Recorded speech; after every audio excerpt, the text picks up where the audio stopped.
一夜再无话。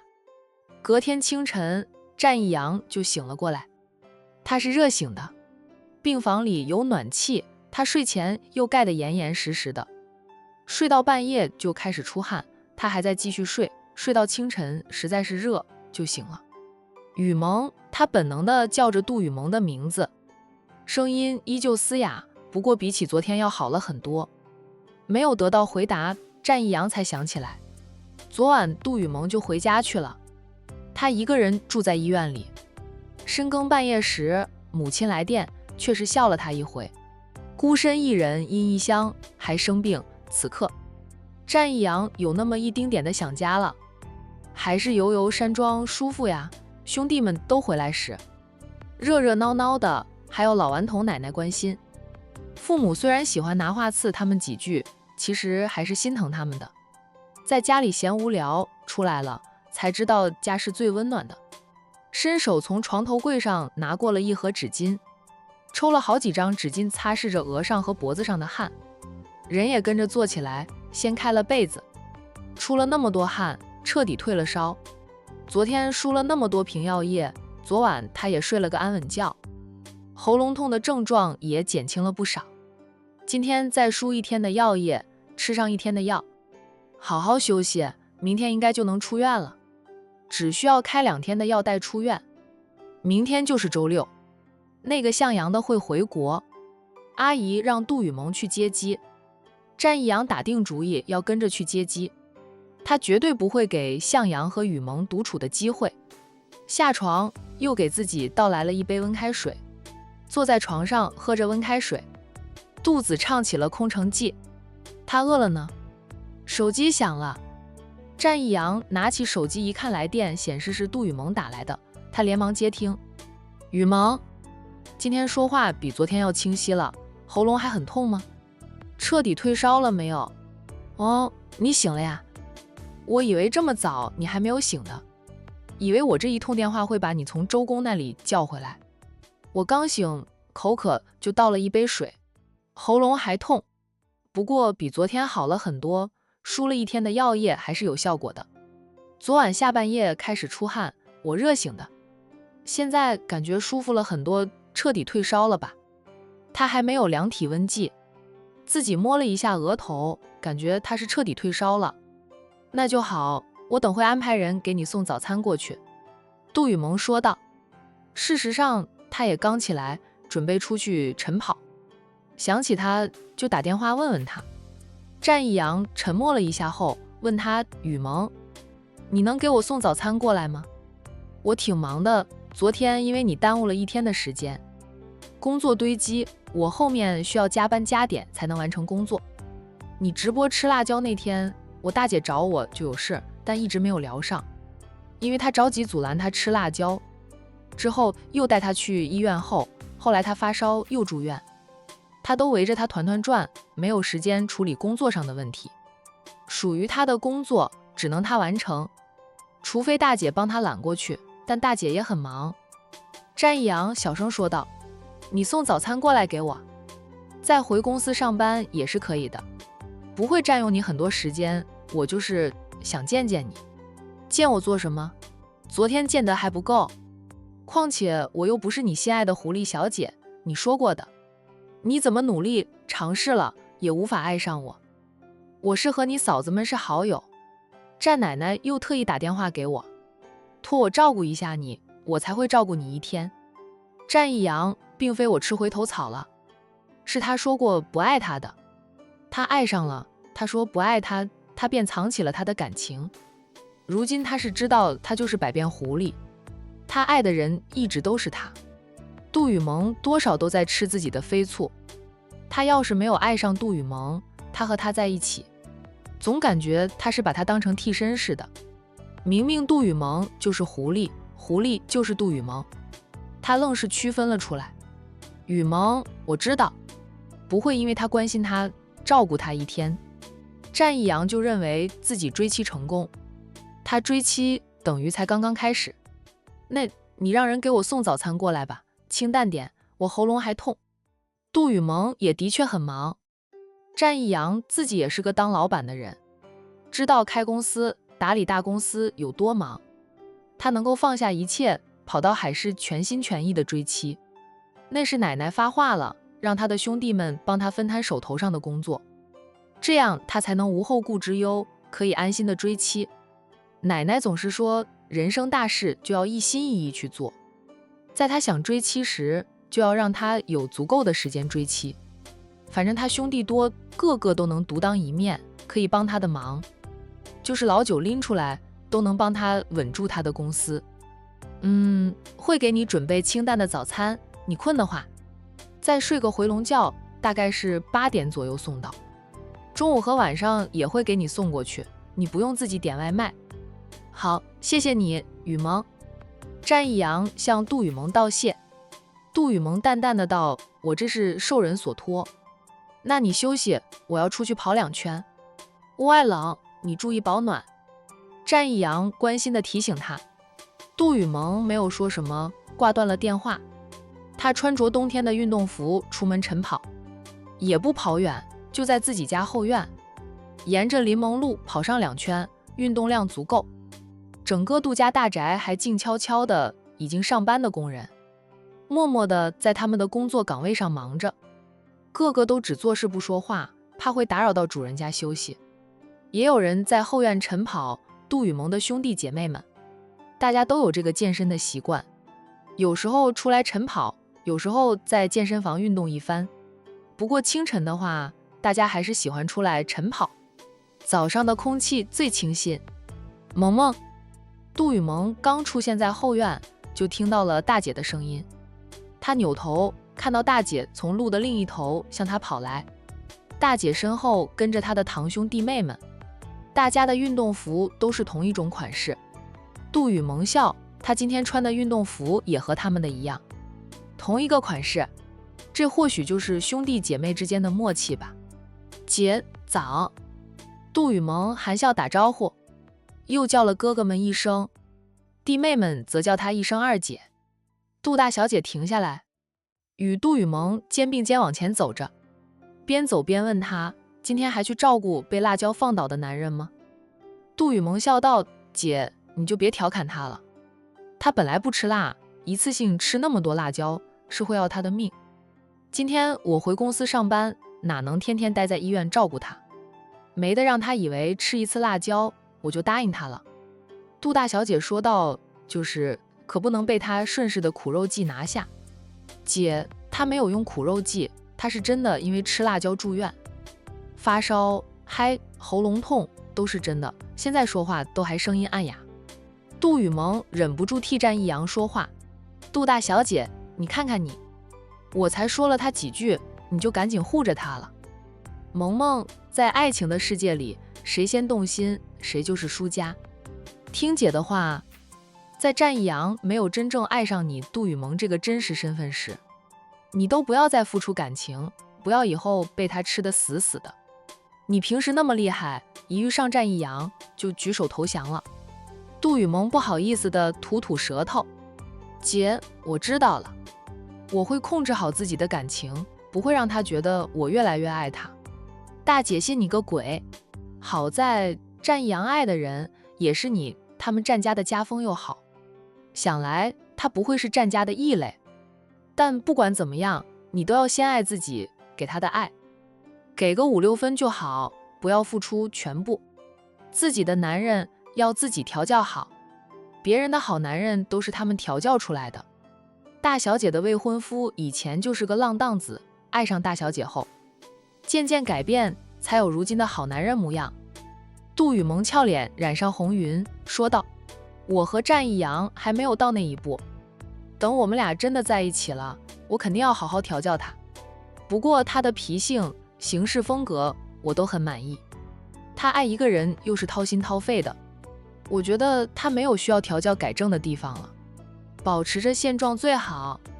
他就爱这样的战一阳，改变了他反而不是他爱的那个人了。你们俩的相处方式你清楚需不需要改变，你看着办了，大姐不会干涉你们的感情之事，只要战一阳不欺负你就行，他要是再敢欺负你，我定要让他付出代价。杜雨萌感动地抱住姐姐，大姐，你对我真好。杜大小姐好笑地轻推开她，咱们是姐妹，不对你好，对谁好？你是我的娘家人，我也是你的娘家人，咱们姐妹就算嫁了人，也是姐妹，要相互帮助。好了，赶紧跑2圈就回屋里去，外面太冷，运动起来就不会觉得冷了。杜雨萌笑嘻嘻的跟着大姐一起慢跑，跑了2圈，姐妹们分开，各回各家。用过早餐后，杜雨萌安排了管家给战一阳送早餐，她则回公司上班去。中午趁着吃饭时有点时间，她打了一通电话给战一阳，之后又投入紧张的工作当中。忙碌的一天过得很快，转眼间又是一天的终结。隔天便是星期六，以往周末杜雨萌也忙，这个星期她要去机场接向阳，就推掉了周末的所有事情。早上她吃过了早餐，就准备出门时，管家进来告诉她，2小姐战家4少爷来了。闻言，杜雨萌皱眉说道：“他不是住院吗？出院了，什么时候的事？”他也没有跟他说，他还想着下午去医院看看他恢复的怎么样了，没想到他居然出院了。叫他进来。杜太太夫妻俩还没有起来，不会故意拦着战一阳进来。杜雨萌吩咐了，管家马上就打了内线电话到保安室，通知保安放行，允许战一阳进来。几分钟后，杜雨萌站在屋门口，看着战一阳的车子停在他家屋门口。你怎么出院了？战一阳一下车，杜雨萌就问他。刚下车的战一阳还咳了几声，杜雨萌更是皱眉。身体是他自己的，他要是不懂得爱惜自己，谁会爱惜他？住了2天院，输了2天药液，好了很多。医生说可以出院，给我开了3天的药，吃完了。要是还没有好，可以再去开3天。医生说我吃完这3天的药，基本上是好的了。说我身体底子好，这一次是吃的太多辣椒，才会这么严重。叫我最近一段时间饮食要清淡一点，不能吃辣就不要再吃辣。他的肠胃不适应辣。我今天说话好很多了吧，就是还有点咳嗽，喉咙还有一点痛，不可能一下子好的，需要一个过程来恢复。住院太无聊，我就出院了。杜雨萌听他说话的声音是好了很多，精神状态不错，就是感觉人瘦了一点。是他错觉吗？也就病了2-3天而已，他居然觉得他瘦了点。想到他天天吃白粥，会瘦一点也正常。战一阳从车上拿下买来的礼品以及一束鲜花。来就来，你买这么多东西来做什么？我家里什么都有，什么都不缺。杜雨萌说他。战一阳笑着，总不能空着手来的，我要是空着手过来，我奶奶知道了会揍我，因为我是她教养大的。我犯错，她老人家觉得我在丢她的脸，就揍我。他又将那束花递给杜雨萌，深情地看着她，说道：雨萌，这几天多得你照顾我，我该好好谢谢你，送你其他东西你肯定不会收的。一束花不值什么钱，就收下吧，让我心里好过一点，免得我觉着自己欠你好多的人情还不起，就想以身相许。杜雨萌接过了他递来的花束，我那是受人之托才会关照你一下，况且你是因为我才会生病住院，我不想因此而愧疚。花我收下了，你没有欠我的人情，不需要你以身相许。要是个个欠我人情都以身相许，我岂不成了女皇，皇夫一大堆。战一阳笑笑，没有接话。她若是女皇，她希望她是她后宫里唯一的皇夫。我要去机场接机，向杨哥回来了。战一阳，你要不自己在这里坐坐，要不就先回去继续休息，你还要休息几天才能完全康复的。战一阳跟着他进屋，等放下了东西后，他问他，我不能陪你去机场接机吗？我对向先生很感兴趣，想见一见向先生本人，他的情敌。杜雨萌心知肚明，你想去，那就陪我一起去一趟机场吧。杜雨萌没有拒绝他跟随，他有车，就算他拒绝了，他也会跟着去，还不如就让他跟着，还能给他当一回免费司机，开我的车去。杜雨萌让他跟着去机场，战一阳很开心，谁的车都一样。杜雨萌带着他出屋，战一阳快走几步上前，殷勤地替他拉开了车门。他上车时，他还很绅士地用手挡一下他的头顶，免得他撞到头。你真笨贴。杜雨萌上车后边系安全带边夸了他一句，除了我的家人之外，我只会对你体贴。杜雨萌看了他2眼，没有接话。数分钟后，战一阳开车载着杜雨萌出了杜家大宅。他们走后不久，杜太太便下楼了，看到放在茶几上的礼品，又不见女儿，以为女儿被战一阳拐走了。杜太太连忙叫来管家，问道：萌萌出去了？二小姐和战家4少爷一起出去的，听二小姐说是去机场接机。管家听到二小姐和战一阳的对话，知道二小姐的去处。杜太太哦了一声，还好，那丫头没有忘记去接向阳。战一阳这么快出院了呀？杜太太走到沙发前坐下。对于战一阳这么快出院，杜太太其实没有太多的意外。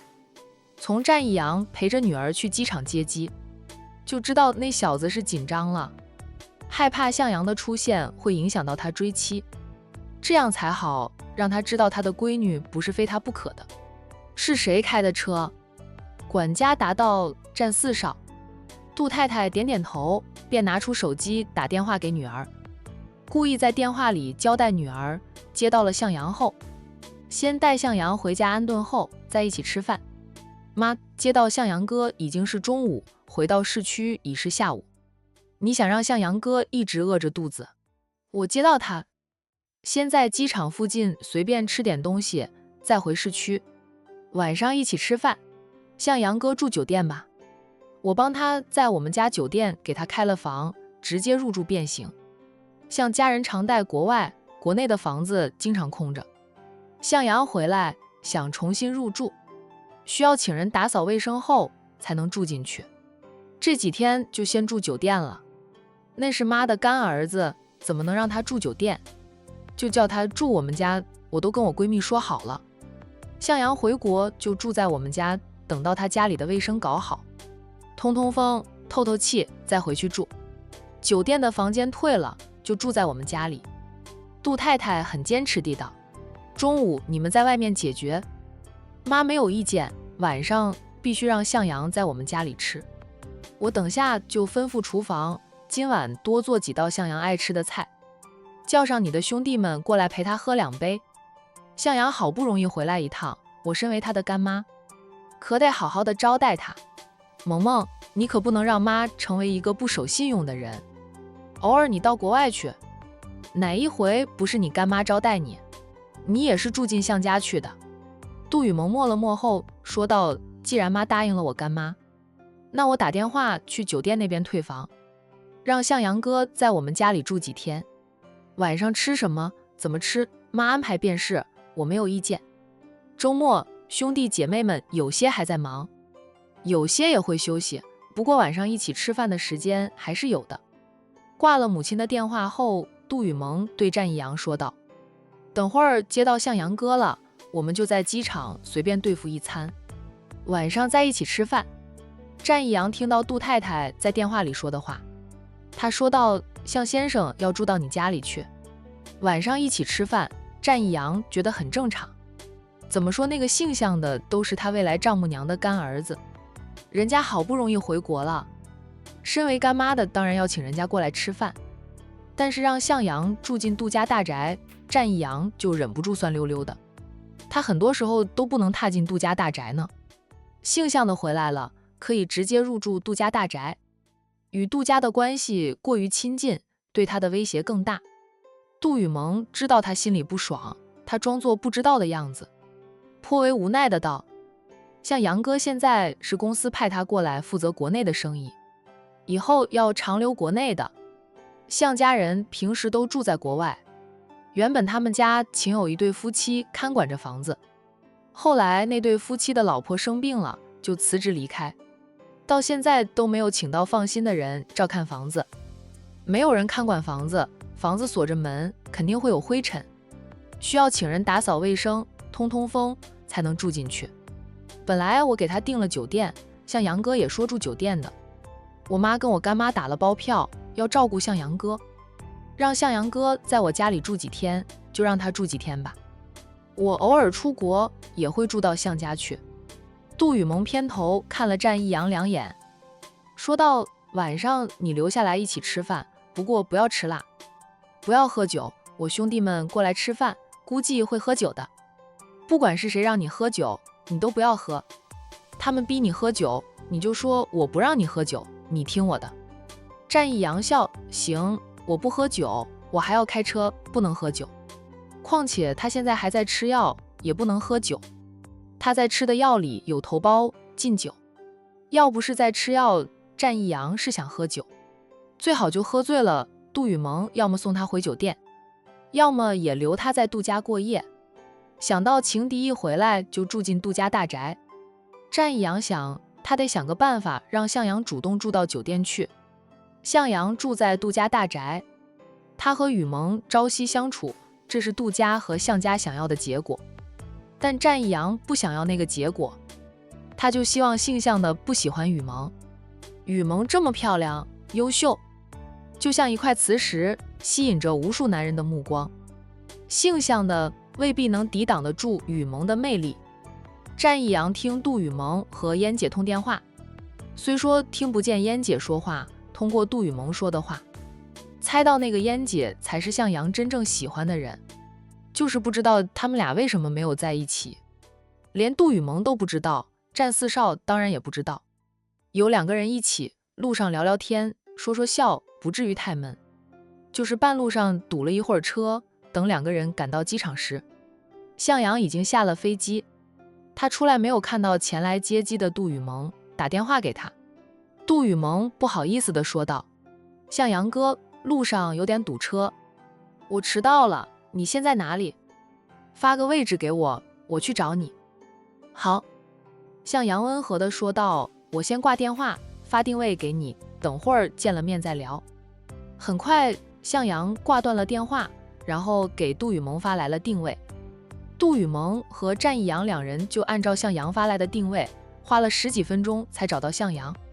向阳哥，见到向阳时，杜雨萌还是很开心的，他开心地跑向向阳。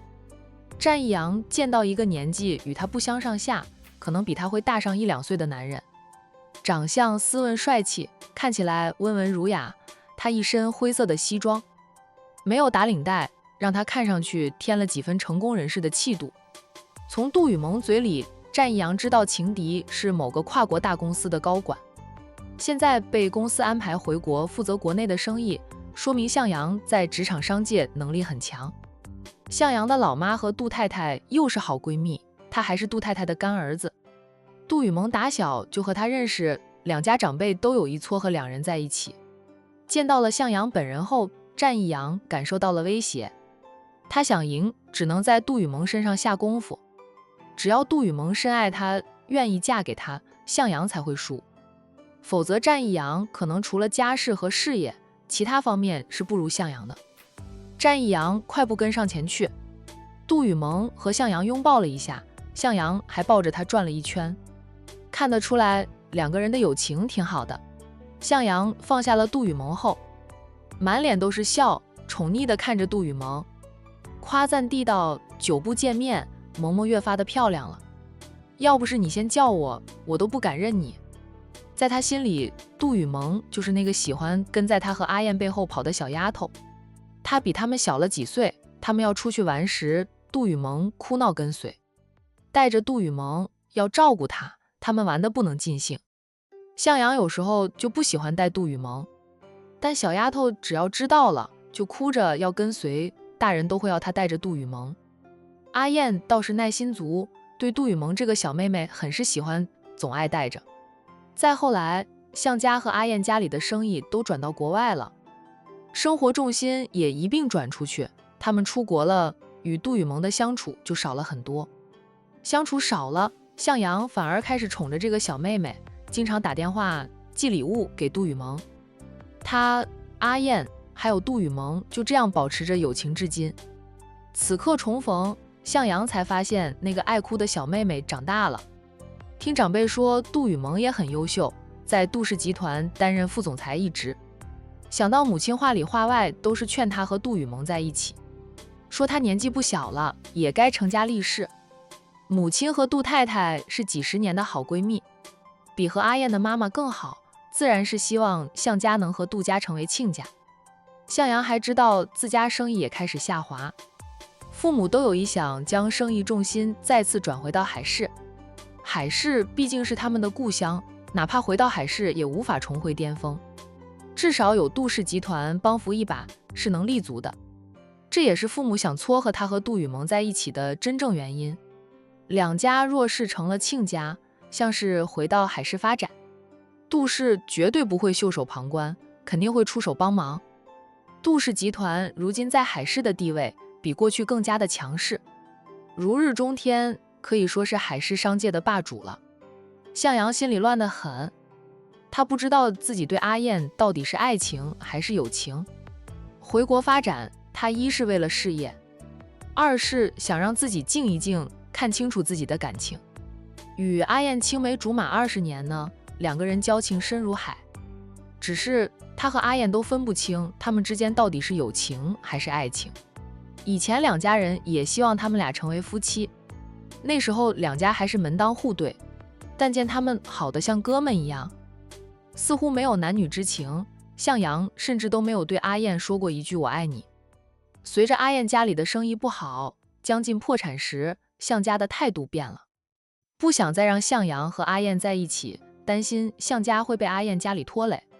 向阳私底下帮助阿燕家里很多的了，别看向阳也是个事业有成的人，实际上他现在很穷，没有什么钱，因为他赚到的钱都被阿燕的父亲借去周转了。借钱给别人做生意周转，若是周转过来，生意起色能够赚回来，还有希望要回借出去的钱，就怕对方没有办法力挽狂澜破产了，那么多钱哪还有能力还债？向阳的父母就是知道了阿燕的父亲借了向阳很多钱，而且向家也帮过阿燕家里，意识到对方的生意怕是难以起死回生，再牵扯下去容易把他们向家也拉入深渊里。所以趁着向阳被公司安排回国打理国内的生意时，撮合向阳和杜雨萌，向家也想从国外撤回来。至于向阳和阿燕的青梅竹马之情，哪有向家的生意向阳的未来重要啊？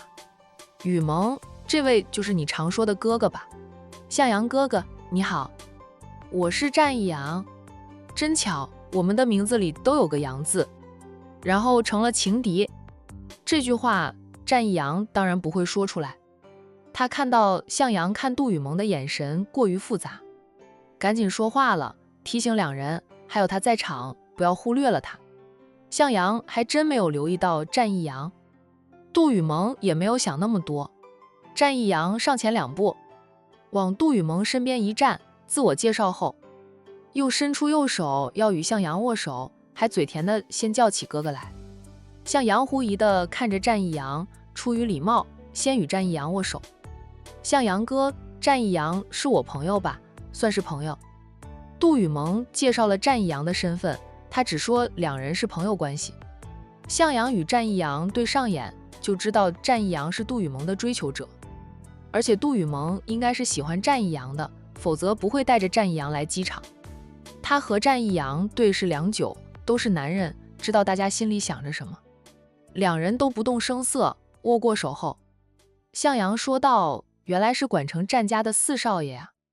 管城战氏集团与我公司也有过生意往来，就是合作的时间不算长。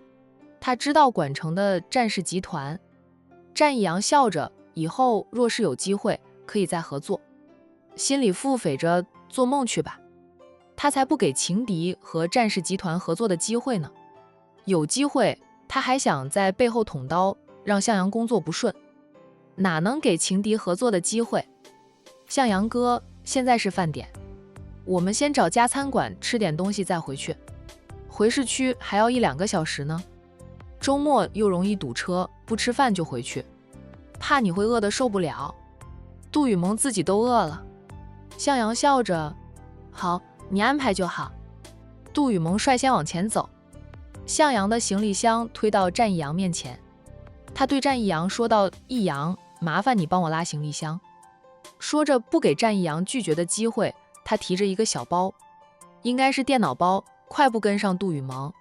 战一阳真想一脚踢飞向阳的行李箱，但为了在杜雨萌面前表现，战一阳忍住。杜雨萌对向阳的态度完全是兄妹，是朋友，没有男女之情。他看向阳的眼神过于平静，这让战一阳放心点。哪怕2个人表现得很亲热，战一阳还是能看出来些许，他们的亲热只是老朋友久别重逢的那种亲热。向阳追上了杜雨萌后，杜雨萌还扭头看了一下，见战一阳拉住了向阳的拉杆箱，他问向阳哥行李多吗？不多，就是一些生活用品，行李箱不重的，让战一阳帮我拉着就行。